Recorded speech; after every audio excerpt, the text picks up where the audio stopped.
Welcome to ATM 2017.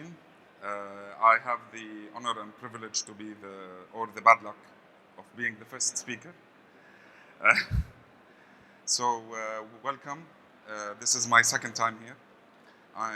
My name is Ghassan Tafaha, and I'm the Global Head of Sales and Business Development for mobile in Amadeus.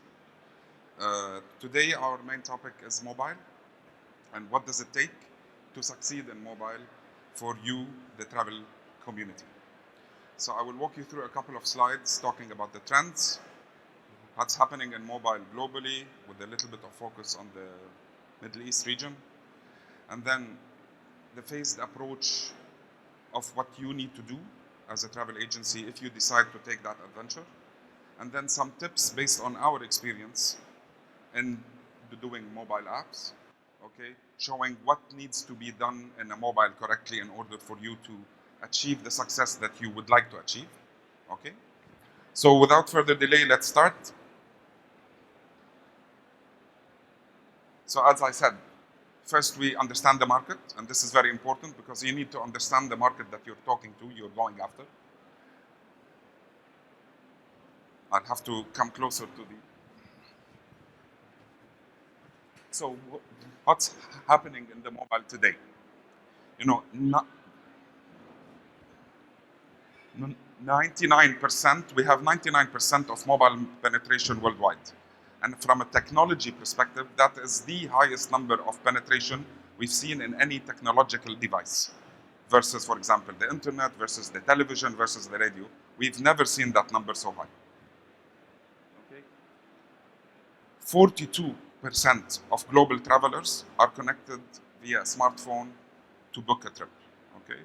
And this, if we do a survey now to ask, okay, how many people have used a mobile phone in the last year to book a travel-related, okay? Show me your hands. So it's much more than 42. There is a forecast that by 2018, which is just around the corner, 45% of global bookings will be done on mobile. Okay, now of course not all regions are the same. Asia Pac, the number at the moment now is between 60 to 70%. Okay, in the Middle East we're much lower than that. We're around 12, 13%, but it's growing. And more importantly, 70% of the world's population is forecasted to have a smartphone by the year 2020. So if we drill down a little bit to... sorry. I like to use this quote from my boss, not because he's my boss, but because I like the quote. The click is dead, all channels lead to mobile.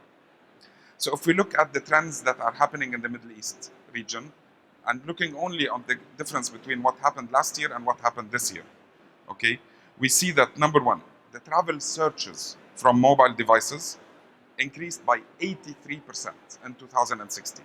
That's a huge increase. Then we see that the mobile-related bookings for travel, okay, have increased by 10% in 2016. And this is the first time we have a double-digit increase in mobile in the Middle East region. And the last point, and this is something that is also new, we have local or regional players that are now in the top 10 downloaded apps, okay, in the region.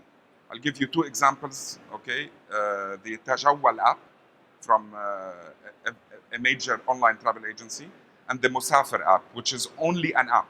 Musafir is only an app, and this is the first, and there is a reason for this. You know, 40%, 44% of the population in the Middle East region is youth, is aged between 18 and youth, 35. These people are born digital, okay? And if we as a travel community don't talk to these people, okay, they will find their business elsewhere. They're not going to wait for us to digitize. So you understand the market, you know that mobile is very important, and it's actually part of your continuation. If you want to exist in 5 years, and technology now is much faster than it was before. You know, just to give you an example, it took 50 years for the TV to get 1 billion people, okay? It took Pokemon Go a couple of hours to reach 1 billion people. So the technology spectrum is extremely different from what we grew up with. Sometimes in mobile, and I've had this conversation quite a lot, you as a customer understand that you need to go on mobile, but you want to do everything at the same time. In mobile, it doesn't work. You have to walk before you run. You have to take what we call a phased approach. And that phased approach is, I mean, and again, this is my opinion, okay? It's not science, it's not written in stone. The first step is to engage already with your customers with mobile. Okay, send out questionnaires, SMSs, see their response rate. See actually, okay, if I send out 1,000 SMSs, how many people, just for example, if you are interested in a mobile app, please reply with one. If you're not, reply with two. You will be astonished at how many people will reply actually with one. Okay, we've done this exercise in Europe, and the customer had mobile as number 5 priority. From the feedback he got, it became the top priority for him. Most of your customers actually think you have an app already. They don't search for you, especially the young generation. They don't go on Google and search. They go on the App Store and search. And you know how the App Store works. There are keywords. If they don't find you, but they will find your competitor, okay, because they looked for cheap Dubai tickets. Service your customer with mobile. So, okay, you've done a survey, you found that there is interest, you build the mobile apps, and I will come back to this in a later bit to tell you how you can service them. Learn and understand and then evolve your mobile app. And this is extremely important because we've seen that a lot of well-established companies, okay, mobile for them is a tick in the box. I need a mobile app, I build a mobile app, I put it on the App Store, okay, I'm done, you move along. Not really, okay? A mobile app, it's alive. You have to keep feeding it, you have to keep putting money into it, you have to love it and cater for it, okay, in order for it to grow to the level that you would like it to grow. And finally, do something surprising. Surprise your customer with the mobile app. It's the most personal device, okay, that you can think of. Just to give you an example, I'm not going to do it now. I was in a conference, and when the speaker said, okay, take your badge, take it off, okay, and give it to the person next to you, okay? Almost everybody did it. Now take your mobile phone, unlock it, and give it to the person next to you. Yeah? There is nothing more personal than a mobile phone, okay? It's in the pocket of your, you know. And as we know now from the Mukhabarat or the NSA, everybody's watching you on the mobile phone. So it's very important. You need to surprise your customer, okay, with the knowledge that you have of him, okay, from his itinerary and also on his location. So taking that into consideration, how can we help you? These are some tips on what you need to take into account when you're building a travel app, okay? So to go in a step by step, your app needs to have visibility because you are the originator of the itinerary. You know, there's a huge fight that goes on between airlines and hotels and tour operators on who owns the itinerary, okay? And everyone has a very concrete argument on who owns the itinerary. However, you, travel agencies, are in a unique position where you are the originator of this itinerary. And you have already the blessing of the customer to use that itinerary as long as you benefit his travel, okay? Number 2, reliability. The waiting time that people have on mobile is extremely short, okay? The response time is extremely short. You cannot build your mobile app with the same mentality that you have your .com, okay? On the desktop, you can wait for 7-10 seconds for something to come back, okay? It's normal. We've grown accustomed to it. We know how crappy the internet connection in some parts of the world are. For mobile, the waiting time is 3 seconds, sometimes 5 seconds, okay? And if you don't get back a result in 5 seconds, Plus, it's an extremely much more competitive environment. There is a limited space on, okay? If you are from a, you know, your travelers, your people have a limited space on their phones, and apps get deleted all the time. Okay, so how can you compete in this extremely competitive environment? By making sure that your app doesn't crash, that it is responsive, that it replies quickly when it should reply. User centricity. With all due respect, and this goes to us as a provider and to you as a customer. Don't build the app that you think you want. Okay? We shouldn't build the app as Amadeus, okay, based on booking technology because we are the kings of booking. Why did Apple succeed while others failed? Because they looked at it from a consumer perspective. Who is using the app? It's not you, it's not me. Okay, maybe we use it a little bit because we travel, but it's your customer. So if you don't build it with their eyes, okay, they're not going to use it. They're going to use something else. And they're not going to change their habits because you built an app that doesn't work the way they expect apps to work. So build it in a way looking from their perspective. Okay, and I'll give you some hints on it in the next slide. Don't build your app as if it's the only place your customers will go. Okay?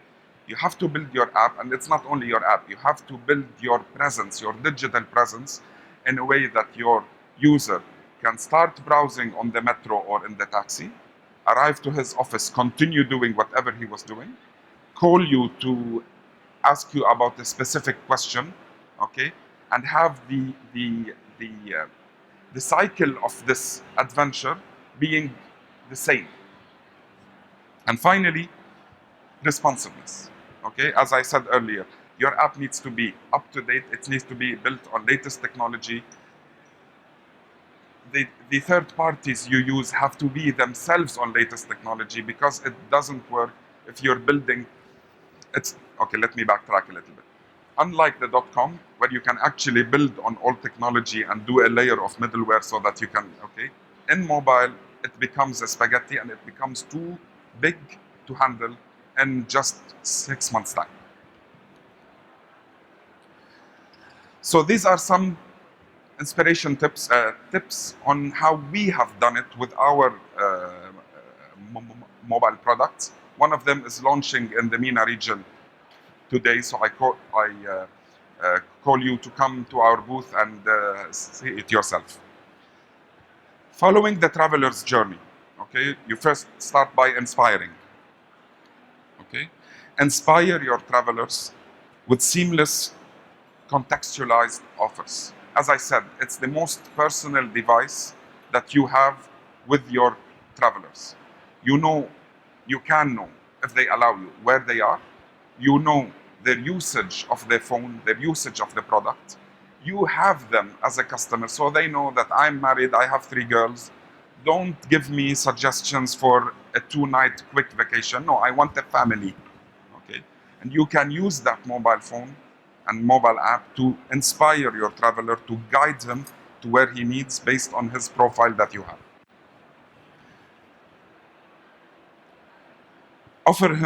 Empower your travelers with advanced search and book functionality similar to what you offer in your offline world, and even more. Because the beauty of the mobile phone, and this is something that you have to keep in mind, most of you and us, we talk to our traveler pre-trip mostly, okay? Post-trip, in case he wants to, there's a satisfaction survey, and we pray that we don't talk to him during trip. Because if he's talking to us during trip, it means his plane was canceled, it means his hotel was crap, okay? While in fact, most of his money is spent during in trip. And he's spending his money outside of your area. So it's actually when you inspire, when you offer him bookable content, not only from the search pre-trip phase, but from the in-trip phase. Okay, offer him ground transportations, tours and activities within his trip. Not everybody is extremely well organized. Not everybody books 3 weeks in advance. Sometimes you have something booked, but the weather is crap. Okay, so you want to look for something indoors. Having a mobile app in the pocket of your customer will allow him. And trust me, if you don't have it, somebody else is offering to.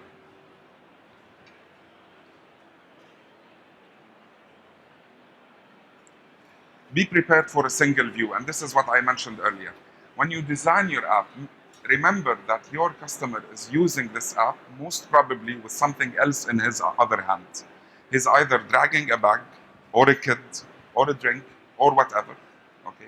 Don't design your app so that it is complex and so that he or she have to go to several places to find this information.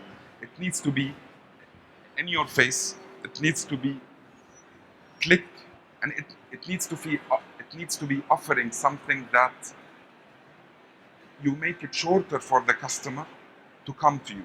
So instead of him going to download the app of the airline, seeing his seat number, okay, and checking it, and having 6, 7 apps for different airlines because that's the airlines. No, combine everything within your app and offer him the opportunity to use your app as a Swiss Army knife.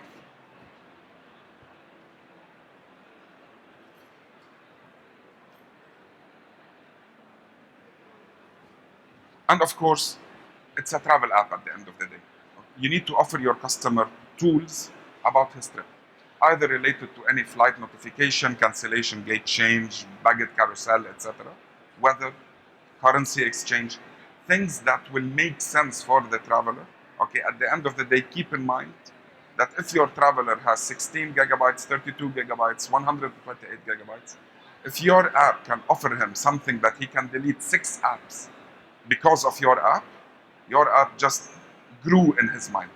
Why does he have to have XE for currency, okay, and then 3 airline apps while you can offer him check-in, flight notifications, seat maps, okay, and weather, currency, etc., etc.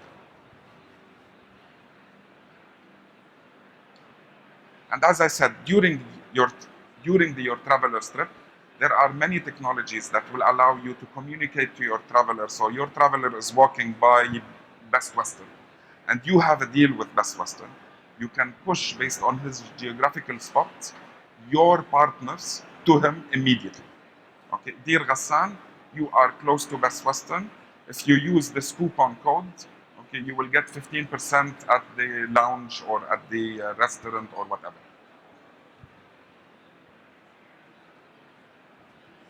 That was not supposed to happen. However, and this is the most important slide of my deck, building a great app is only half the job. This is the usual arc of users using mobile apps. First, there's the discovery phase. Oh my God, my travel agency has an app. Okay, so you will see a spike in downloads. Then there is the adoption. Okay, they start playing with it. And then comes the trial, when they actually start using it. And this is where almost all, or not all, a large majority of apps fail. And there is what is called app abandonment. Okay, I thought your app did something, it didn't. Okay, I have another app that does that thing. Okay, and I'm going to use that.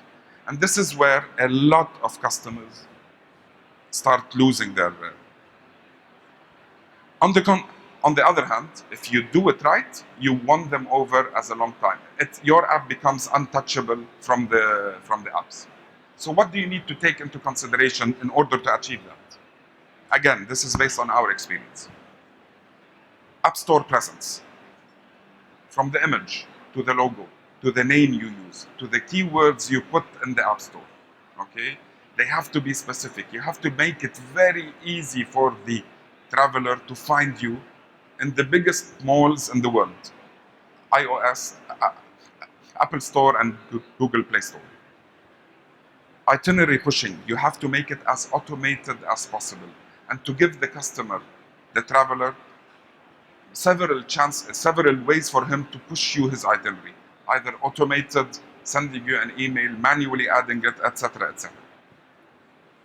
Digital marketing. Don't expect to have an app and succeed and have thousands or millions of people to go.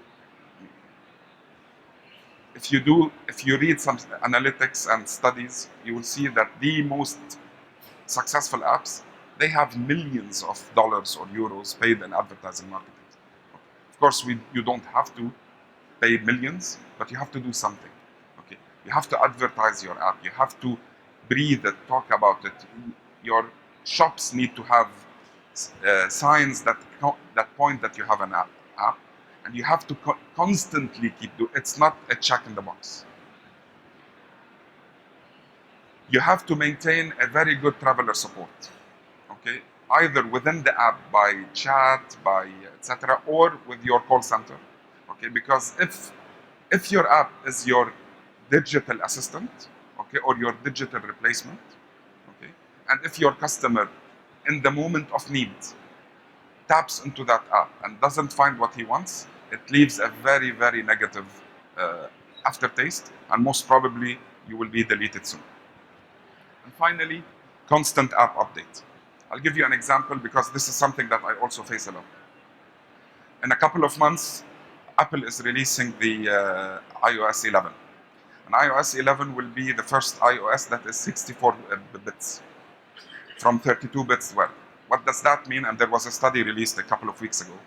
Approximately 200,000 apps that are available, top downloaded apps, okay, need to be completely rewritten. Okay, this is millions of dollars you're talking about. Why? Because it's a completely new language. It's a completely new infrastructure. And this becomes extremely expensive.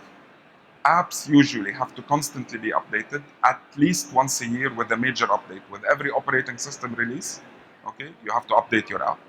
And then every 2 years, there is a major release, okay, that makes you usually change between 50 to 100% of the app, okay? Seeing people now, especially the young generation, when they want to download the app, they scroll down from the App Store and see what's the last update.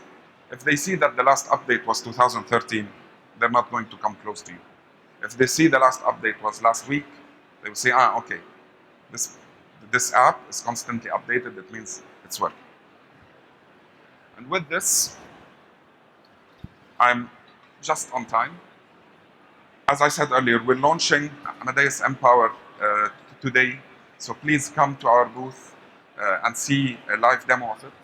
It's an itinerary management with search and book capabilities. It's everything that I've spoken about before.